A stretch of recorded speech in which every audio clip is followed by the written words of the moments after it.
자, 금요일 아침이죠. 네, 일주일이 쏜살같이 지나갔네요. 자, 오늘 주말을 시작하는 금요일 말씀으로 다시 새 힘을 얻어서 하나님 앞에 나아가고 또 우리의 일들을 잘 마무리하면 좋겠습니다. 시편 93편 1절에서 5절 말씀으로 주시는 교훈 그리고 기도 제목 나누겠습니다. 한번 따라 하십니다. 흔들리는 순간마다 하나님의 통치를 붙잡게 하시고 큰 파도보다 크신 주님을 바라보게 하소서. 아멘. 사랑하는 성도 여러분, 인생을 살다 보면 안 흔들리는 사람은 없습니다. 다 흔들립니다. 세상이 흔들려서 흔들리고 또 마음이 흔들려서 세상이 흔들립니다. 문제는 흔들리느냐 안 흔들리느냐가 아니라 흔들릴 때 무엇을 붙잡느냐입니다. 사람은 흔들리면 본능적으로 눈에 보이는 것을 붙잡게 되어 있습니다. 사람을 붙잡고 방법을 붙잡고 또 감정을 붙잡죠. 그런데 그런 것들은 다 같이 흔들려요. 그래서 더 불안해지고 더 무너지는 것입니다. 안 흔들릴 것 같은 거를 붙잡았는데 그 흔들리면요 완전 무너지는 겁니다. 오늘 시편 93편은 우리에게 질문합니다. 너는 흔들릴 때 무엇을 붙잡고 있느냐? 그리고 동시에 답을 줍니다. 흔들릴 때 우리가 붙잡아야 될 것은 상황이나 감정이 아니라 바로 하나님의 다스림이다. 하나님의 통치다라는 거죠. 왜냐하면 하나님의 다스림은 흔들림이 없기 때문에 그렇습니다. 그 이유가 1절, 2절에 나와 있는데 먼저 1절을 봅니다. 1절 여호와께서 다스리시니 스스로 권위를 입으셨도다. 여호와께서 능력의 옷을 입으시며 띠를 띠셨으므로 세계도 견고히 서서 흔들리지 아니하는도다. 세상이 흔들려도 하나님은 흔들리지 않으신다. 왜냐하면 다스리시는 통치자이기 때문에 그렇다. 그래서 다스리시니라는 이 단어는요 왕으로 통치하신다라는 뜻이에요. 왕으로. 하나님은 단순히 존재하시는 분이 아니라 영원히 주권적으로 통치하시는 왕이시다라는 거예요. 그 결과로서 세계도 견고히 서서 흔들리지 아니한다라고 시편 기자가 고백하고 있지 않습니까? 이 말은 세상에 문제가 없다는 뜻이 아니라 세상이 완전히 무너지지 않는 이유가 하나님의 통치 때문이라는 것입니다.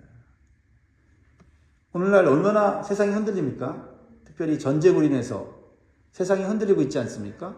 그 전쟁을 스스로 절제하지 못하는 모습을 보게 되죠. 그렇죠? 네. 흔들리지 않게 대책을 세워도 변수가 생겨서 흔들리지 않습니까? 네. 그러나 우리가 이 흔들림 속에서 우리가 바라봐야 될 것은 하나님의 통치, 하나님의 다스림이라는 거죠. 하나님 다스려 주십시오. 네. 그것을 믿을 때 흔들리는 세상 속에서 먼저 우리의 마음이 흔들리지 않게 되는 점이 있습니다. 하나님의 통치는요, 과거의 사건이 아니라 계속되고 있는, 지금도 계속되고 있는 현재 진행형이고, 앞으로도 영원히 이루어질 거라는 거예요. 그게 2절 아닙니까? 주의 보좌는 예로부터 견고히 있었으며, 주는 영원부터 계셨나이다. 이런 통치자가 우리에게 계시다는 거예요. 눈에 보이는 통치자를 의지해서는 안 될 것입니다. 우리의 삶과 이 세상이 완전히 무너지지 않는 이유는 눈에 보이는 조건이 아니라 영원히 흔들리지 않는 하나님 보좌 위에서 이루어지는 그분의 통치 때문이다. 그것을 믿어야 되는 것이죠. 그럴 때 우리는 세상의 어떤 제도나 또 세상의 경제력, 군사력 이런 사람이 붙잡는 또 사람이 좌지우지하는 것에 우리의 인생을 맡기지 않게 된다라는 것입니다. 견고한 건물이 무너지지 않는 이유는 벽이 튼튼해서가 아니라 사실은 기초가 튼튼하기 때문이죠. 그렇죠?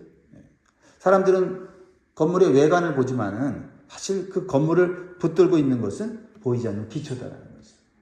이 보이지 않는 기초를 볼 수 있는 것, 이게 믿음이에요. 그렇습니다. 우리의 인생도 마찬가지예요.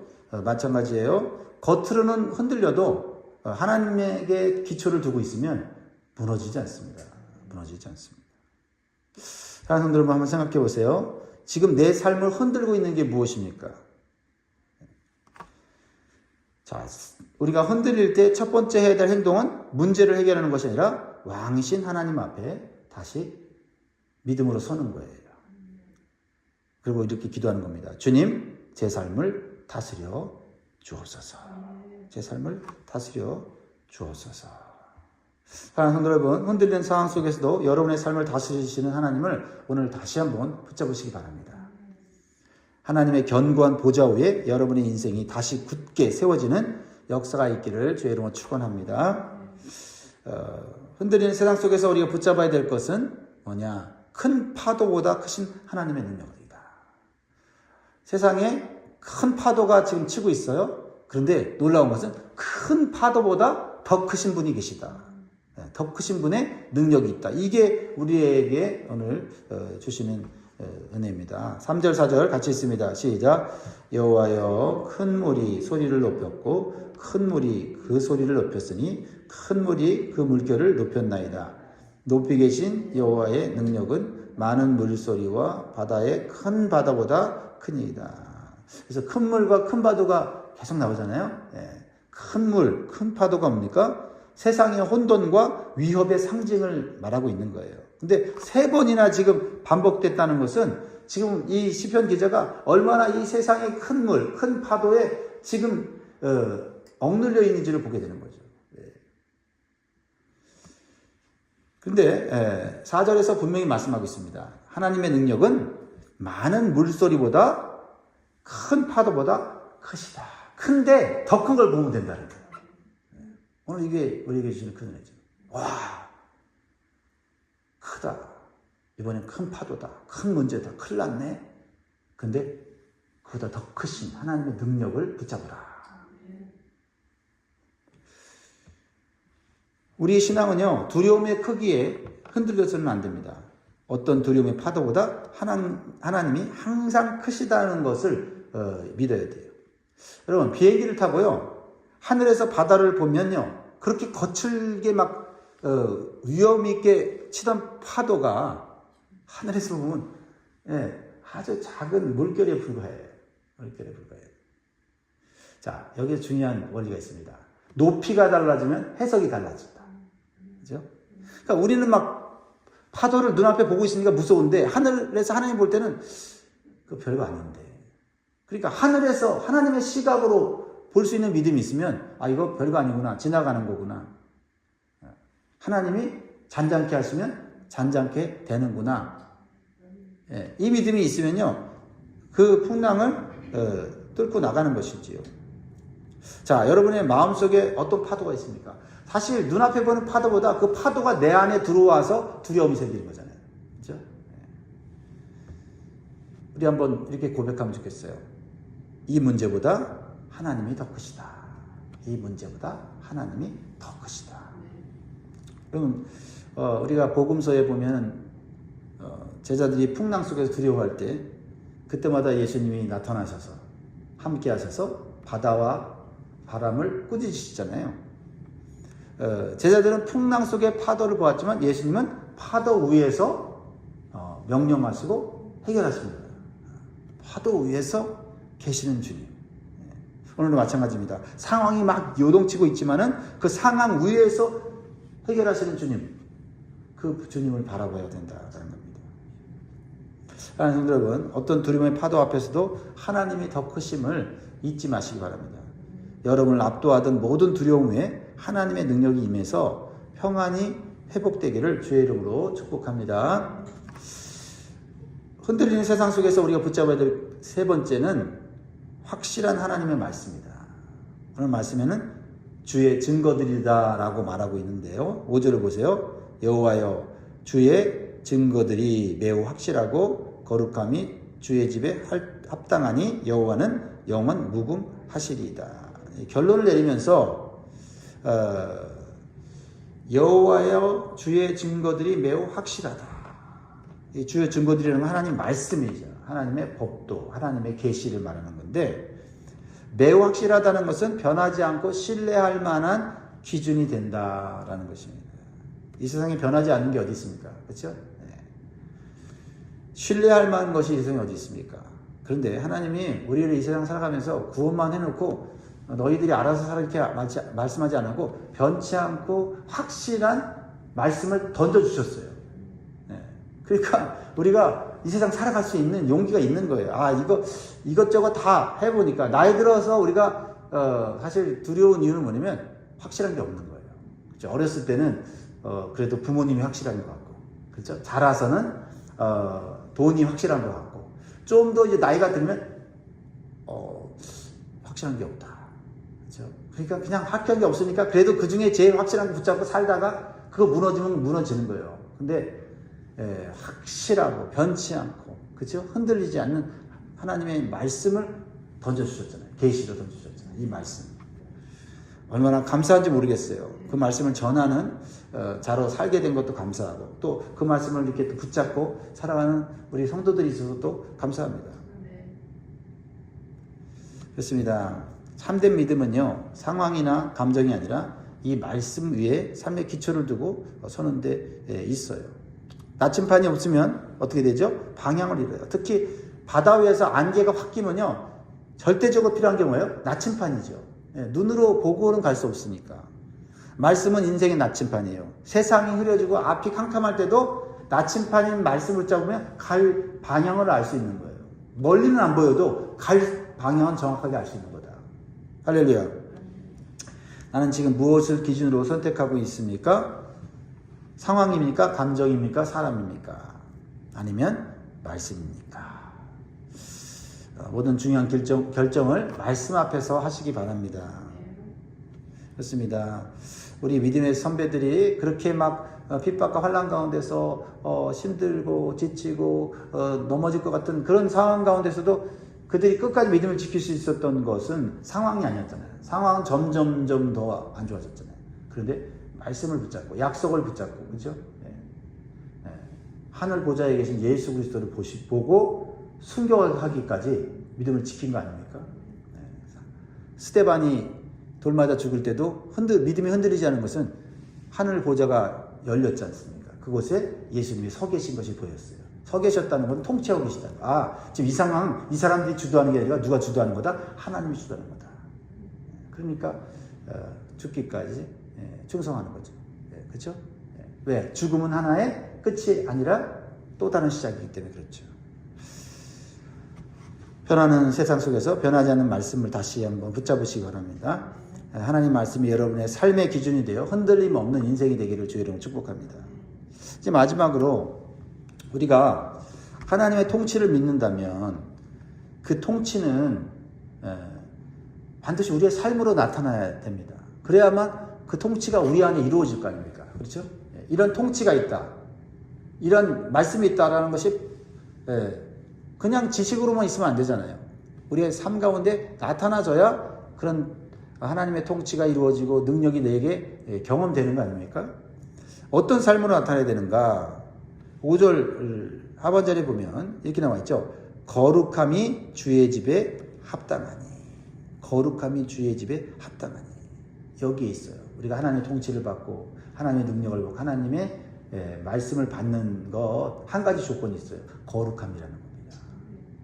다 거룩하거든요. 하나님도 거룩하고 하나님의 통치도 거룩하고 말씀도 거룩하고 능력도, 하나님의 능력도 거룩하잖아요. 그럼 그 거룩함이 내 것이 되려면, 내 삶이 되려면 내가 거룩해야 되잖아요. 거룩은 외양이 아니에요. 구별된 삶이죠. 세상과 구별된 삶. 그렇죠? 하나님과 세상을 구별할 줄 아는 능력. 그렇죠? 하나님께 드려야 될 것 하나님께 드리는 것. 이거 아닙니까? 그러니까 하나님의 통치는 단순한 개념이나 고백에 머무르면 안 되고 우리의 삶의 변화를 요구하는 거죠. 내가 하나님을 닮아 내 삶이 예전보다 거룩해졌다. 그러면 하나님의 통치가 지금 임하고 있는 거예요. 하나님 능력이 임하고 있는 겁니다. 믿음은 말이나 감정으로 증명되는 것이 아니라 실제 삶 속에서 하나님을 닮아가는 변화와 순종으로 분명하게 나타납니다. 그러니까 좋은 씨앗은요 반드시 열매를 맺게 돼 있어요. 그렇지 않습니까? 근데 열매가 없다면은 썩었다면 씨앗에 문제가 있을 수 있는 거죠. 그러니까 믿음은 씨앗이에요. 좋은 믿음은요 핑계대지 않아요. 변명하지 않아요. 그렇죠? 좋은 믿음은 풍랑 속에서도 그 풍랑을 물리치는 믿음 아닙니까? 뚫고 나가는 믿음 아니에요? 그리고 이 산을 저기로 옮기라 해도 옮길 수 있다라는 게 믿음이잖아요. 겨자씨만한 믿음. 그러니까 진짜 믿음은 어떤 환경에 핑계대지 않아요. 환경에 흔들리고 상황에 휘둘릴 수는 있어도 그 믿음은 능력이 있기 때문에 뚫고 나가는 거죠. 그래서 진짜 믿음이 있다면 우리는 뭐에 관심을 가져야 되냐면 내 삶이 지금 하나님을 따라가고 있는가, 이것이죠. 거룩하신 하나님을 닮아가고 있는가라는 거죠. 그래서 우리가 하나님이 다스린다고 말하면서 하나님 다스려 주십시오 하지만 여전히 마음에 두려움이 있다면 우리는 어쩌면 하나님을 순종하지 않을 수 있어요. 그렇죠? 순종하면서 다스려 주십시오 하면 이게 다스림을 받는데, 다스려 주십시오 하고는 내가 세상 방식으로 세상을 따라 살면 내 삶은 하나님의 다스림을 받지 못하는 삶을 살면서 입술로는 어려움 당할 때 다스려 달라고 하면 이게 안 맞잖아요. 하나님 다스려 주십시오 그러면 세상과 다른 방식으로 사는 것, 그게 거룩함이잖아요. 그래서 말에서 거룩함이 나타나야 되고, 관계에서 거룩함이 나타나야 되고, 선택에서 거룩함이 나타나야 된다는 것입니다. 초대교회 성도들이 세상과 같은 환경 속에 살았지만 삶의 방식이 달랐습니다. 그래서 세상 사람들이 그들을 보고 뭐라고 얘기했냐면 저들은 우리와는 다르다라고 말했잖아요. 그죠? 다르다. 그래서 안디옥 교회에서 처음으로 예수 믿는 사람들이 얻었던 그 별명이 뭐냐면 그리스도인이다. 저들은 그리스도인이다. 우리와 다른 삶의 방식을 사는 그리스도인들. 다시 말하면 예수 그리스도처럼 산다.